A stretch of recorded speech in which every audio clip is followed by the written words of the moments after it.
Afropessimism's radical abdication. Some sociological notes. Loic Wacquant. The term Afropessimism was first used in print in 1987 by the French Minister of Cooperation, that is, African Affairs, Michel Aurillac, in an editorial published in Le Monde cautioning against the view that economic development and political democratization in sub-Saharan Africa had permanently stalled. The word was used and abused in subsequent decades by African economists and Africanist commentators who refused to see colonialism as the root cause of the continent's predicament, and stressed instead postcolonial corruption, ethnic dissension, and the patrimonialization of the state as sources of societal stasis. Afropessimism was later evoked in discussion of the prospects and pitfalls of foreign investment in Africa. The term, but not its original referent, was then appropriated in the 2010s by a new generation of black academics in American departments of ethnic studies and humanities. In the words of Frank Wilderson, who has positioned himself as one of its leading exponents, Afropessimism refers to the notion that blackness is coterminous with slaveness. Blacks, Wilderson writes in his landmark book Afropessimism, are not human subjects, but are instead structurally inert props, implements for the execution of white and non-black fantasies and sadomasochistic pleasures. To the narrative of racial progress, Afropessimism counterposes an anti-humanist vision in which the denial of black humanity is everywhere built into the very makeup of civil society. Afropessimism gives us the freedom to say out loud what we would otherwise whisper or deny, that no blacks are in the world, but, by the same token, there is no world without blacks. The violence perpetrated against us is not a form of discrimination, it is a necessary violence, a health tonic for everyone who is not black. It is, moreover, perpetual and without recourse. Workers can oppose and yearn to overthrow capitalism, women patriarchy, LGBT people heterosexism, colonial subjects imperialism. For blacks, however, there is no politics of liberation. They are excluded forever from a narrative of redemption because the world finds its nourishment in black flesh. All non-black people, however progressive their politics, are junior partners of whites and objectively complicit in totalized and totalizing anti-blackness. The plight of people of color, the term Wilderson uses to refer to people who are neither white nor black, cannot be compared to and should not be conflated with the predicament of black people. Analogy mystifies, rather than clarifies, black suffering. Analogy mystifies black people's relationship to other people of color. 1. What are we to make of these claims?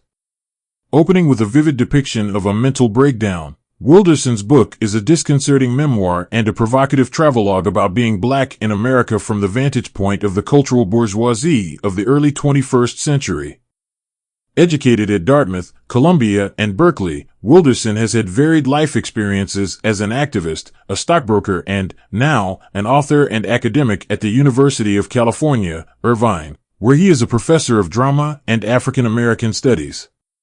He is the son of a university dean father and a school administrator mother who also had a private practice as psychologists. He grew up mainly in an upscale district of Minneapolis, and his childhood was stamped by the cultural capital and racial bridging endeavors of his parents on and off campus. Wilderson presents Afropessimism as storytelling when the narrator is a slave.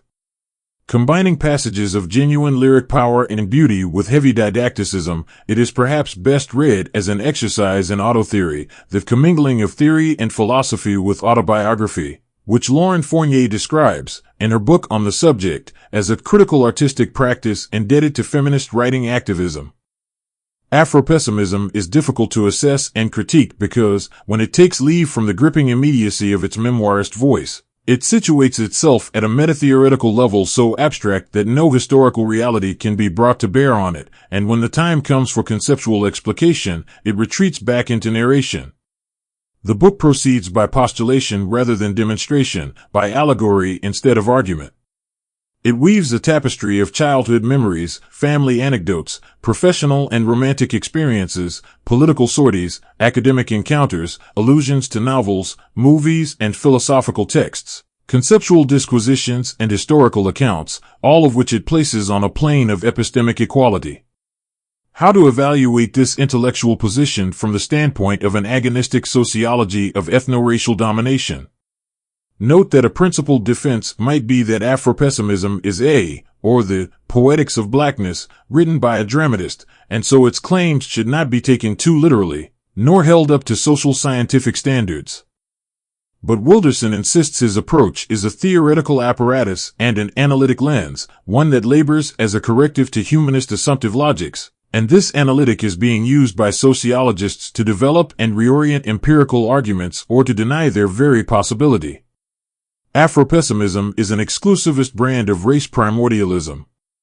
It is primordialist in that it sees race, or, rather, blackness as uniquely institutionalized in the United States and then universalized with a stroke of the pen, as foundational to being, knowledge and power, as permanent, pervasive and impossible to dislodge from its role as structural mooring and existential pivot. It is exclusivist in that it reserves this ontological burden for blacks and for blacks alone.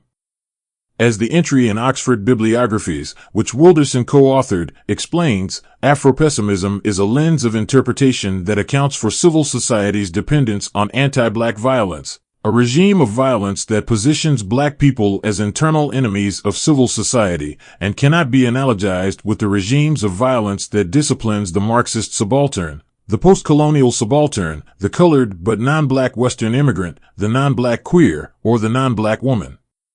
Afropessimism asserts the uniqueness of the black plight, not through methodical genealogy and comparison, but on the authority of the author's identity, experiences, and meta-theoretical virtuosity. The notion at the heart of Afropessimism is that of slaveness. Afropessimism is premised on a comprehensive and iconoclastic claim that blackness is coterminous with slaveness, blackness is social death, which is to say that there was never a prior meta-moment of plenitude, never equilibrium, never a moment of social life. Afropessimists claim that their use of slavery is not metaphorical but tautogorical, grounded in Orlando Patterson's sociology of slavery. The black is positioned, a priori, as slave.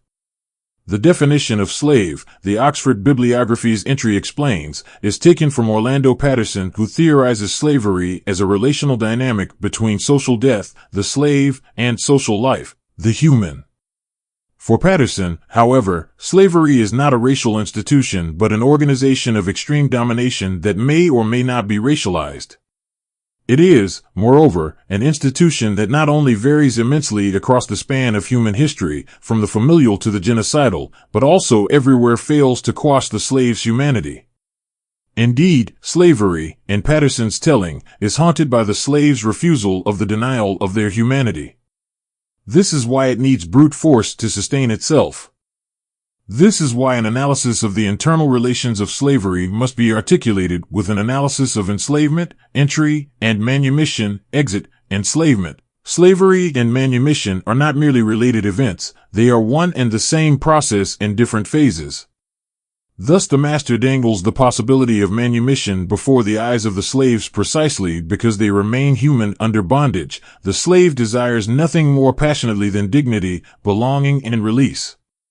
By holding out the promise of redemption, the master provides himself with a motivating force more powerful than any whip. Slavery in this way was a self-correcting institution. What it denied the slave it utilized as the major means of motivating him. Slavery, in other words, contains its own negation, and so slaveness, for Patterson, marks a liminal state, not an ontological one. Again, this is because human bondage curtails but fails to annihilate the humanity of the slave. Everywhere the slave's zest for life and fellowship confounded the slaveholder class. And in all slaveholding societies the existential dignity of the slave belied the slaveholder's denial of its existence. To conceive of the black as the slave in the singular also elides the fact that slaves are not alone. They live in a community of slaves, which is the crucible sustaining their humanness, as Patterson demonstrates in his groundbreaking 1967 study of the distinctive social relations and communal values of slaves on the plantations of Jamaica in the 18th and 19th centuries. It follows that the violence of slavery is not gratuitous, indiscriminate, and Pavlovian, as Wilderson and his followers would have it. Patterson is clear that it was necessary continually to repeat the original, violent act of transforming free man into slave because enslavement was never accepted. The continuous violence in the slave order was also made necessary by the low motivation of the slave to work. Far from being needless and wanton, then, the brute force of the master was strategic and calibrated, and thus highly variable in both form and frequency across societies and epochs. It was needed to reduce a human to a living thing which existed only as an extension of the master, but remained human all the same. 2. So much for slavery and violence. What of blackness now? In his critique of Afropessimism, the New Yorker writer Vincent Cunningham wryly describes Wilderson's book as the story of an American who thinks of his blackness as normative and therefore as characteristic of blackness around the world. Indeed, mired in the racial doxa of his home country, Wilderson takes blackness as a self-evident, fixed and homogeneous category. He never stops to ponder the question posed by the sociologist F. James Davis in his classic book Who is Black?, which establishes that the US definition of blackness through strict hypodescent, the one-drop rule, disregarding phenotype, social status, and non-African ancestry, is a global outlier. Even within the United States, a rival system of ethno-racial classification built on gradations of color that recognizes intermediate categories between blacks and whites, mulatto, quadroon, octoroon, Sambo, Mango, etc., was operative in southern states such as South Carolina and Louisiana until the mid-19th century under the influence of Caribbean migration and imports from Catholic French and Spanish culture. So the clear-cut black, white, or black, other dichotomy is neither universal nor transhistorical. The racial classification of blacks varies across societies and eras, and so does their racial stratification. In his little-known yet cardinal essay, For Modes of Ethnosomatic Stratification, Orlando Patterson, Wilderson's favorite sociologist, shows how the same root population, the descendants of African slaves, were differentially defined and incorporated in the United States, binary mobilization, Latin America, hegemonic whitening, the Caribbean, pluralistic underdevelopment, and Northern Europe, proletarian incorporation. Each mode refers to a unique configuration of ethno-racial ideology, ethno-demographic mix, ethno-class stratification, and level of societal racialization. This historical variation in modes of racial domination is just what the rhetoric of Afropessimism unknowingly denies and magically disappears. But there is more when it comes to blackness in the United States specifically. The notion that it is a compact construct is a social fiction and thus a literary facility that ignores the long, ongoing history of skin tone differentiation and discrimination among both blacks and non-blacks. It is well established that since the days of emancipation, African Americans have been color-struck, establishing invidious distinctions among themselves based on complexion along a gradient nested inside descent-based categorization that has operated to diffract life chances and inflect social strategies, such as marriage, social club membership, and political allegiance. Whites also distinguish African Americans, native and immigrant, by phenotype, including complexion, facial features, body size, and corpulence. In a string of innovative papers, the Harvard sociologist Ellis Monquez, moreover, revealed that the disparity between light-skinned and dark-skinned blacks is greater than the white-black disparity for a range of critical life outcomes, including education, household income, health and aging, police contact, and incarceration. This suggests that, at a minimum, Wilderson's proposition that blackness is a locus of abjection to be instrumentalized on a whim needs to be qualified to connect with historical reality. Is the protrusive and suffusive tenor of blackness beautifully conveyed by Afropessimism's rhapsodic prose a property of the social world or a projection of the racially obsessed and obsessive gaze that Wilderson trains on that world, that is, the product of a thoroughly racialized habitus? The answer is both. There is no question that the United States is a historical formation resting on a deep and enduring caesura relegating the descendants of African slaves to a subordinate position in symbolic, social, and physical space, and in which the black-non-black binary operates in multiple domains, each echoing and reinforcing the others. It is also abundantly evident that, as a properly socialized member of that society, Wilderson has been trained to see, feel, and act in racially inflected ways, as vividly demonstrated by all the episodes of his childhood recounted in Afropessimism. The meeting of social structure and mental structure, position and disposition, produces a spontaneous agreement such that racialized world and racialized gaze reinforce and validate each other. The proposition that without black people, human existence would be unintelligible might, with suitable qualifications, apply in race-divided societies such as the United States and South Africa, where Wilderson sojourned to join the fight against apartheid, and where ethno-racial division remains highly salient, suffusive, and consequential. But it is questionable whether it holds in societies with race where ethno-racial division is ancillary to the makeup of social space, the state, and subjectivity. Think of China and its 1.5 billion citizens, for instance, compared to the roughly 164 million persons of African ancestry, part or whole, residing in Europe and the Americas. Wilderson speaks of the world, capital W, life, capital L, slave, capital S, and human, capital H. But these are scholastic archetypes that erase essential distinctions between historical epochs and geographical formations that an adequate theory of racial domination must imperatively capture. The racial exceptionalism of the United States is reinforced by what might be described as a rhetoric of extremism. At multiple points in his narration, whether recounting scenes from everyday life, political episodes, or academic encounters, Wilderson presents extreme cases or extreme interpretations as the baseline against which anti-blackness is tallied. Thus, in his account of the violence of slavery in the South, he draws on the stunning 1853 memoir by the former slave Solomon Northup, 12 Years a Slave, which depicts in vivid detail the sadistic and seemingly gratuitous brutality of Northup's master. But this account needs to be read alongside those evoking the paternalistic cast of American slavery well established by historians of the South's peculiar institution. To say that American slavery was paternalistic takes nothing away from the horror, violence, and immorality of human bondage. It is simply a statement of historical fact born of the comparative study of different regimes of enslavement, both in the Americas and around the world, which ranged from domestic to paternalistic to despotic. Contrary to Wilderson's thesis that such violence against blacks is beyond the grasp of reason and secures the order of life itself, horrific punishment is perfectly intelligible in the prosaically materialistic, as opposed to ontogenetic, terms of instilling terror into the slaves who witness it in order to enforce discipline and facilitate the extraction of labor on the plantation, as well as in the symbolic logic of affirming caste superiority. Another germane technique Wilderson uses is to resort to analytic hyperbole as though the dramatization of a claim were its own validation because it silences the would-be critic. You can't make an analogy between the violence immigrants, Native Americans, and workers are subjected to and the violence that attends to black people. It is absolutely necessary for blacks to be castrated, raped, genitally mutilated and violated, beaten, shot, and maimed.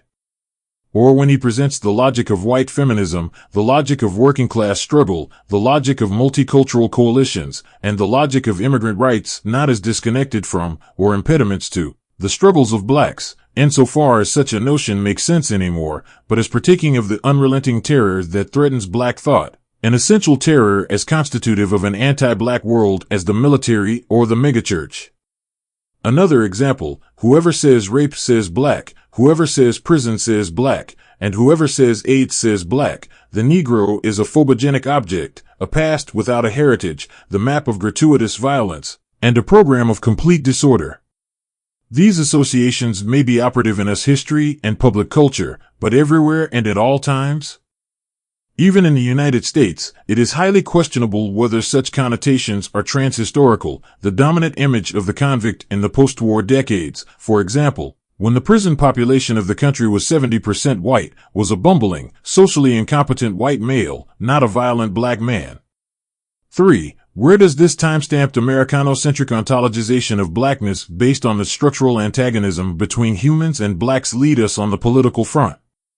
It is hard to see light at the end of an intellectual tunnel dug on the principled negation of black agency, individual and collective. Indeed, the only goal one can meaningfully pursue according to Wilderson is to expedite the end of the world, real or metaphorical, it is hard to say.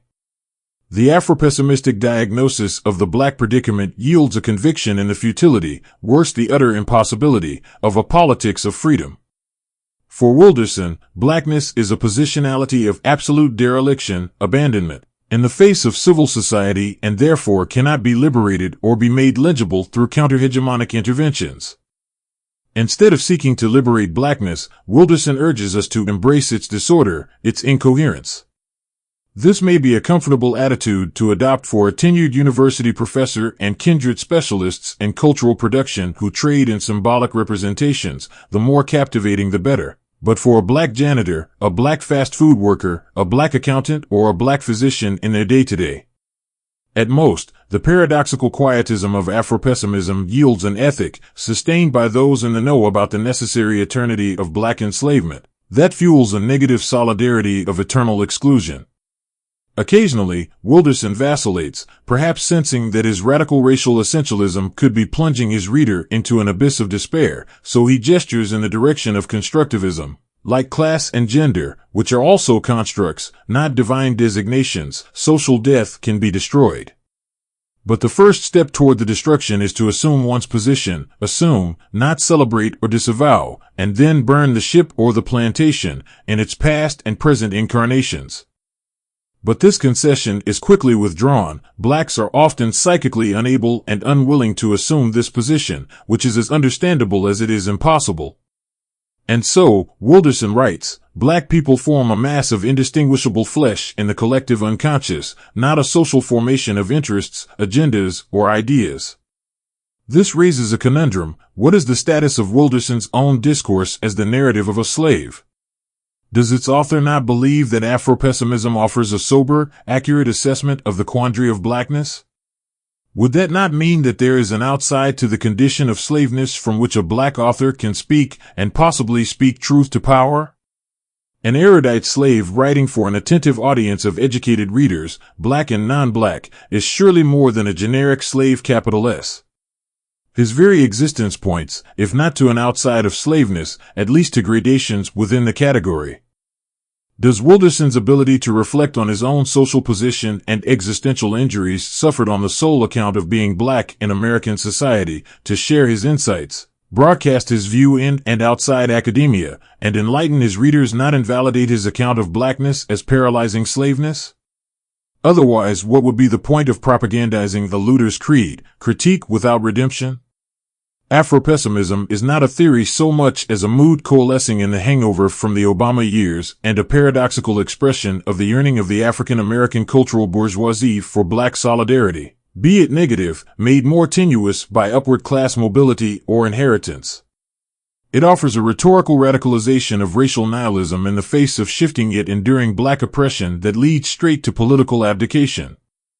It is ironic and revealing that Afropessimism would thrive in the academy and seduce college-educated black millennials at the very moment when Black Lives Matter, the most significant movement of black mobilization since the Civil Rights Movement, surged in the streets, challenging the premises of white rule across the gamut of American institutions, starting with the university. Ultimately, Afropessimism flounders because it denies the varieties of blackness and the historicity of racial domination that have been demonstrated time and again, first and foremost by the long string of hard-fought victories of black struggles for dignity in America, Africa, and beyond.